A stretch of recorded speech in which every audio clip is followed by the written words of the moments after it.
สบายดีพี่น้องๆทีภายในหรือต่างประเทศมื้อนี้ล่ะพ่อบ้านพาโลแหละได้มารับงานเนอะรับงานอนามัยอ่านี่ล่ะอนามัยหัวบ้านของประชาชนเออขอได้ค่าจ้างเนาะค่าจ้างไปนี่แหละซื้อบัตรใช้น้ำมันรถไปเฮ็ดกิฟเนาะไปไปป้าลายกับบัดพอบ้านพอเลาะก็ได้เงินเติมบัตรกับบ่มีใช้น้ำมันรถกับบ่มีมาเบิ่งน้ำกันเด้อสิได้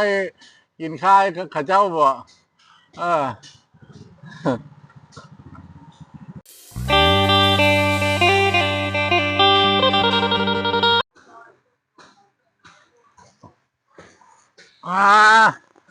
ไปเบิ่งต่อเมื่อกี้นี่ก็น้ำมืดท่านผู้ชมเอ้ย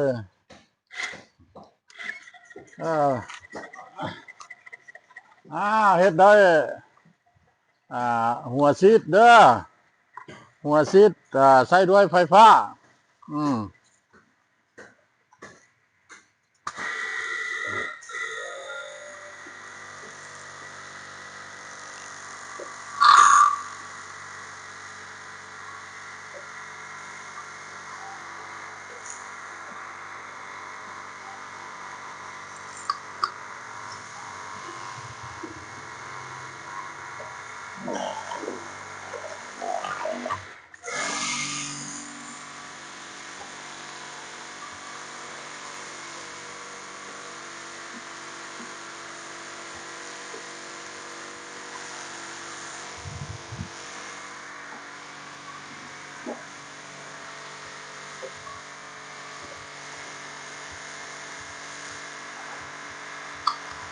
เฮ็ดด้วย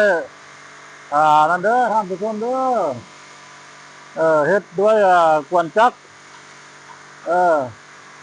กวนจักได้ว่ามันมีหัวซีดเนาะหัวซีดเอามักค่อยก็เปิดค่อยท่านผู้ชมมันมักแห้งก็เปิดแห้งเอาเฮาได้เอาคำแพงแตกก็ได้ท่านผู้ชมเอ้ยความแห้ง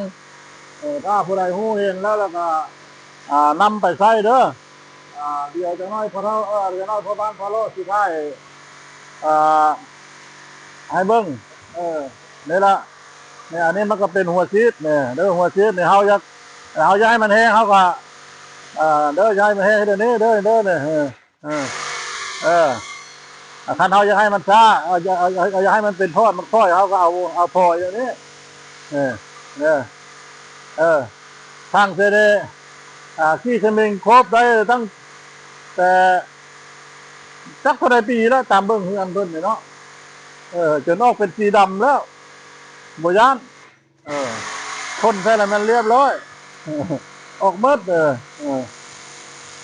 ปุ๊บออกผ่านผู้ชมเอ้ย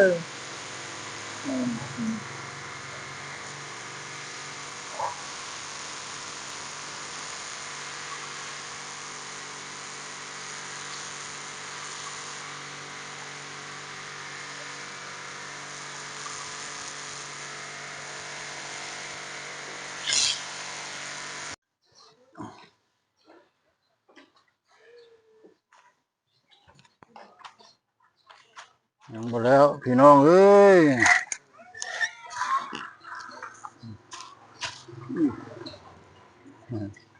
สิได้กินคายเพิ่นหรือบ่ล่ะยังบ่แล้วซ้ำน่ะสิฮอดภาพเที่ยงแล้วยังบ่แล้วอยู่ด้านเดียวยังบ่ได้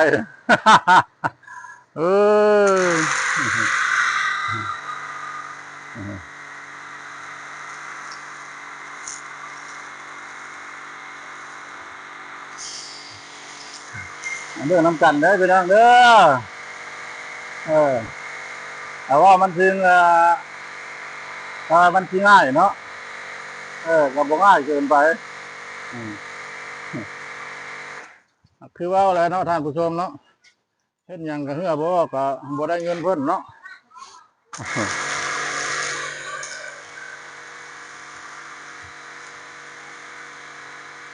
เ เฮ็ดอย่างกับทุกอย่างเนาะท่านผู้ชมเนาะ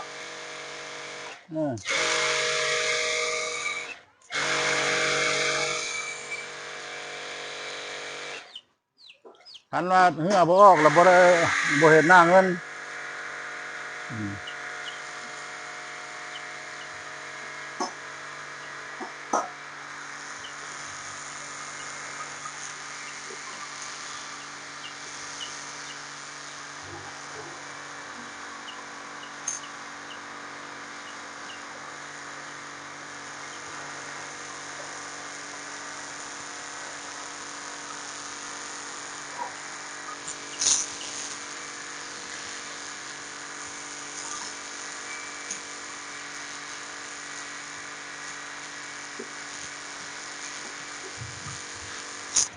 มาเบิ่งนำกันเด้อพี่ๆน้องๆมันผู้ใดมีเฮือนดินเนาะที่สนิงมันโอบมันเคิบติดต่อมาหาพ่อบ้านพะเลาะเด้อพ่อบ้านพะเลาะสิไปอนามัยให้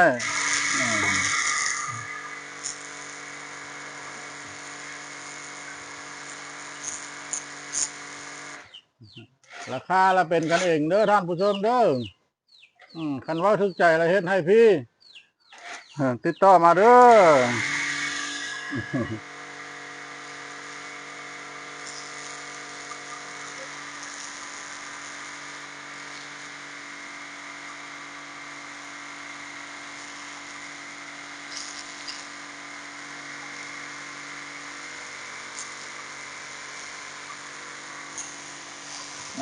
เพื่อนผู้ใดเห็นว่ามันเพื่อนมันเปอะเนาะหลายชาติหลายปีแล้วบ่มีโอกาสบ่มีเวลาได้มาอนามัยติดต่อมาเด้อพ่อบ้านพะเลาะพร้อมแล้วมีเครื่องมีหัวชิด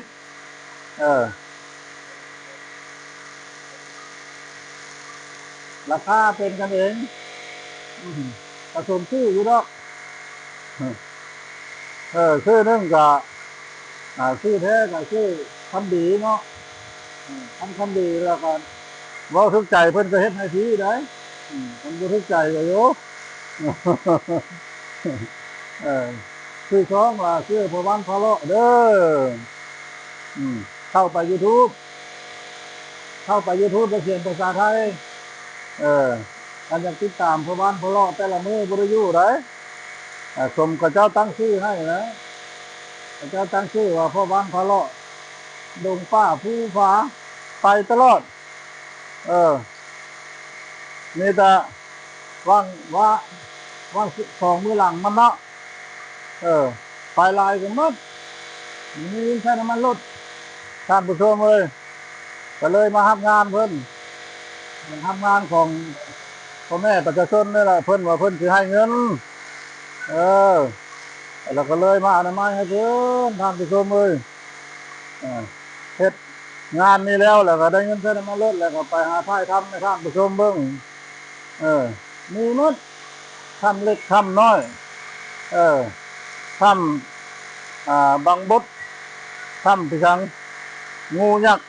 ทำแพงยักษ์ใส่ให้หมดโย่ไปลายหมดเงินแล้วน้ำมันแพงท่านผู้ชมเลยท่านไปไกลกับพ่อบ้านพะเลาะใส่เศษนึงท่านไปไกลก็ไป50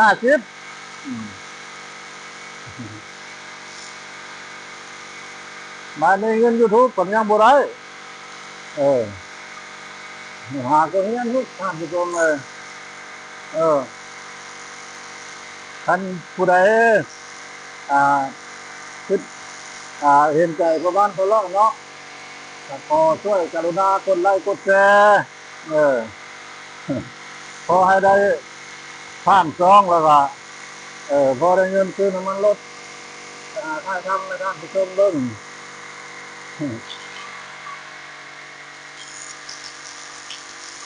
ติดต่อมาเด้อทักไปได้ท่านผู้ชมเด้อ เฮาปรับเอาเด้อเนี่ยปรับเอาอยู่นี่เด้อเนี่ยเฮาจังได้สบายดีพี่น้องมาเบิ่งน้ำกันนี่เนาะเป็นฮอบแรงเด้อเมียสั่งลุย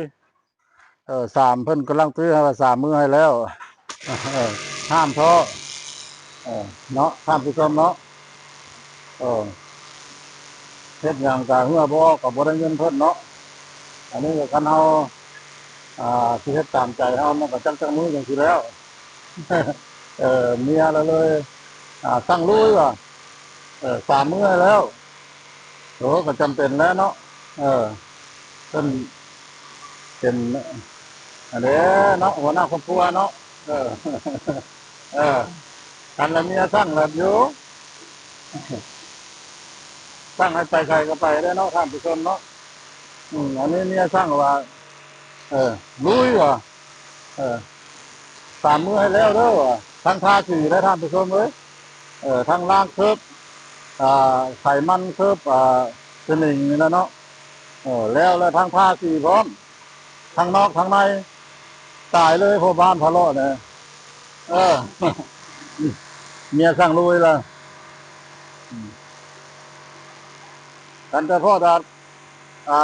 ล้างเคิบนี่แหละบางเทื่อสิแล้วอยู่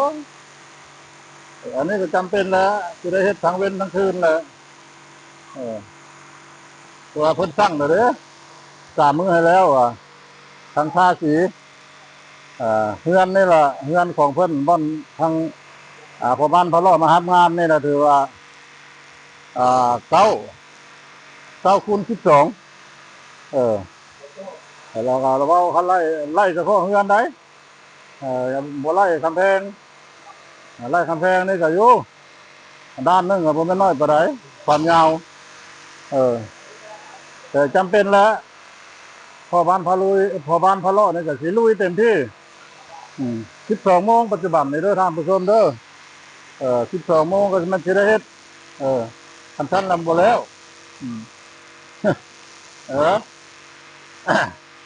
ทุกคนเป็นว่าห้ามท้อเนาะเฮ็ดหยังก็ตามความอดทนอยู่ที่ใดความสำเร็จอยู่ที่นั้นเนาะอันเฮ็ดน้อยๆนึงเมื่อยแล้วโอ้ยบ่ได้อันน่ะสู้เราคิดแต่เมียเด้เมียก็สั่งลุยว่าสามมื้อให้แล้วจำเป็นก็จะปฏิบัติแหล้วเนาะใครบ่ฟังความเมียบ่ย่านเมียเนาะท่านผู้ชมแต่ละคนก็คือแนวคิดพ่อบ้านพะเลาะอยู่บ่คันได้เมียบอกเลยเฮ็ดได้หมดเนาะสำหรับพ่อบ้านพะเลาะเลยคันได้เมียสั่งแล้วมันลุยเต็มที่เฮ็ดได้จ้ะคันบ่ลุยเต็มที่เพิ่นบ่สิบ่นึ่งข้าวปั่นกินเนาะใส่เพิ่นได้ทุกสิ่งทุกอย่างเพิ่นเป็นแม่บ้านเด้อมื้อนี้เพิ่นสิเอาอาหารสดบ่หรือว่าเพิ่นสิเอาจำแจ้วมะเขือให้กินบ่ก็อยู่กับเพิ่นได้เพิ่นสั่งแล้วเราต้องได้ปฏิบัติเนาะท่านผู้ชมเนาะสบายดีพี่น้องอันนี้เรามาเบิ่งอีกบ่อนนึงเนาะอยู่ข้างๆอันนี้ล่ะเด้ออยู่ข้างๆบ่อนเฮือนพ่อบ้านมารับงานเพิ่นนี่ล่ะทางด้านใต้เนาะทางด้านใต้ของเฮือนที่ว่าพ่อบ้านพะเลาะได้มารับงานอนามัยคำแพงเพิ่นนี่ล่ะเนาะอนามัยทาสีแล้วก็มาเห็นอีกครอบครัวนึงเนาะเพิ่นก็อยู่ใกล้ๆเดียวกับเฮือนหลังนี่ล่ะหลังบ่อนบ้านบ่อนพ่อบ้านพะเลาะได้รับงานอนามัยแล้วก็เพิ่นได้ปลูกผักอันนี้ล่ะเพิ่นก็เนื้อที่ดินก็บ่กว้างบ่ขวางเนาะเพิ่นก็เลยเอา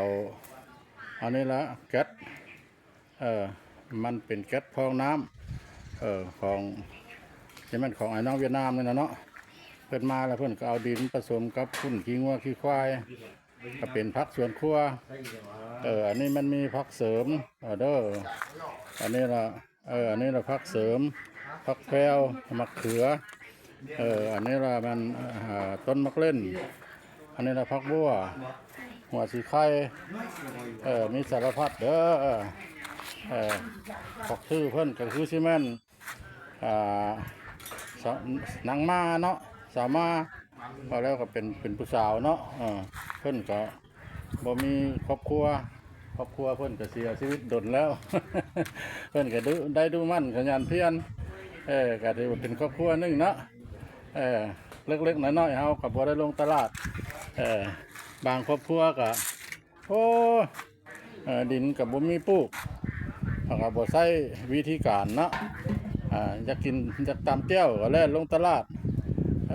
อยากกินแกงก็แล่นลงตลาดมักเพชรก็แล่นลงไปซื้อตลาดอัน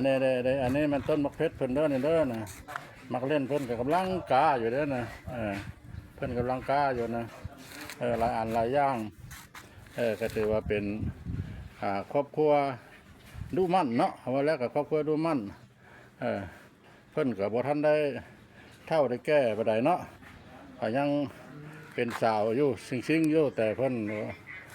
คาดครอบครัวเนาะครอบครัวเพิ่นเสียชีวิตถ้าพ่อบ้านพระเลาะก็เลยเห็นมันอุดมสมบูรณ์สวยงามเนาะก็เลยได้มาถ่ายทำให้ท่านผู้ชมหูเห็นอยากให้เอาเป็นแบบอย่างแม่จะดินเฮาบ่กว้างก็ตามเนาะตามพ่อบ้านพระเลาะก็คือเห็นหลายๆบ้านนะพอดีแต่ประมาณม่งเม็ดคูณเม็ดจากหัวหั่นกระดินโม่เพิ่นก็ได้ปลูกห่านเฮ็ด3ห่าน4ห่านขึ้นแล้วก็เฮ็ดห่านนี่ปลูกผักเสริมบ่ผักอันนั้นบ่ห่านนั่นปลูกผักบัวบ่ห่านนั่นปลูกมะเพชรบ่มะเขือมะเล่นบางเทื่อน่ะโยตัดแล้วแห้งป่งได้ผักเสริมได้ท่านผู้ชมเอ้ยถ้ามีก็ตัดเด้อตัดยอดมันตัดแล้วแห้งป่งตอนแรงมาลงตลาดบางเทื่อก็ขายแล้วก็บ่ได้ซื้อหยังของกินอยู่เฮือนก็มีสะสมเงินทองไว้สามารถทอนโฮมลูกไปเฮียนไปเฮียนต่างประเทศบางคนก็ไปเฮียนเวียดนามลูกบางคนก็ไปเฮียนอยู่พุ่นละอัตตปือปากเซ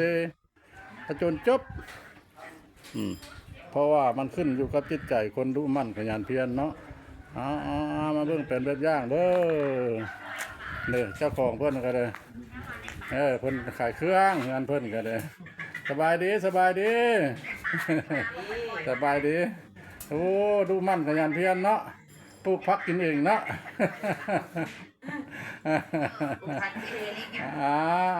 ขโมยเข้าใจผู้ใดฮู้ได้เห็นแล้วล่ะเอาเป็นแบบอย่างเด้อคันได้เฮ็ดไปแล้วมันบ่ได้กินหลายก็ได้กินน้อยทานผู้ชมเลยคันบ่ปลูกบ่พังนั่นล่ะเห็นผักตลาดใบเขียวๆงามๆใหญ่ๆเป็นตัวอย่างว่าผักบัวผักตั้งทรายบ่โอ้ยเจ้าซื้อเหรอความจริงแล้วล่ะคันถ้าว่าศึกษาละเอียดแล้วมันบ่สมควรซื้อเด้อเพิ่นเอามาแต่ต่างประเทศเพิ่นเอามาแต่ประเทศจีนประเทศเพื่อนบ้านเพื่อเพิ่นสิมาฮอดซีเพิ่นเฮ็ดถังมักง่ายเอาน้ำเข้าแล้วก็เอาน้ำยาลงเพิ่นได้อบได้แช่น้ำยาซะก่อนท่านผู้ชมเลยยากันบูดกันเน่าเอามาแล้วแบบบางคนก็กินกับแจ่วกับลาบเนาะก็บ่ได้ล้างเลยกินเลยอันนั้นแหละเพิ่นว่าเกิดให้เป็นพญาติอังคาดคนเฮาบ้านเฮาเนาะแน่บ่เคยเห็นก็เห็นแนวบ่เคยพบก็พบจักพญาติพี่สังมีหมดสารพัดพาให้อายุเฮาสั้นเนาะว่าแล้วกันเนาะมาวันนี้ก็การถ่ายทำของพ่อบ้านพระเลาะด้วยก็ขอโจ้เพียงซ้ำนี้เนาะพุ่นละอีกมื้อที่3 วันบอนเมียสร้างโลยนั่นแหละสิแจ้งให้ท่านผู้ชมฮู้อีกบ้านนึงเนาะว่าสิสำเร็จสิปฏิบัติคือความเมียสร้างโลยหรือบ่เพิ่นว่า3 มื้อให้สำเร็จให้ได้เอาเงินมาโอ้พ่อบ้านก็สิลุยเต็มที่ถ้าผู้ใดเห็นคลิปของพ่อบ้านพระเลาะแล้วเนาะ ก็ขอกรุณากดไลค์กดแชร์กดกระดิ่งติดตามมาแน่เนาะพอเป็นกำลังใจให้แก้พ่อบ้านพาเลาะโอ้บ่มีแต่แท้นี่เนาะรับงานเขานะหาเงินไปใส่น้ำมันรถเติมบัตรไปท้ายทำเนาะคำว่าสบายดีสวัสดีครับ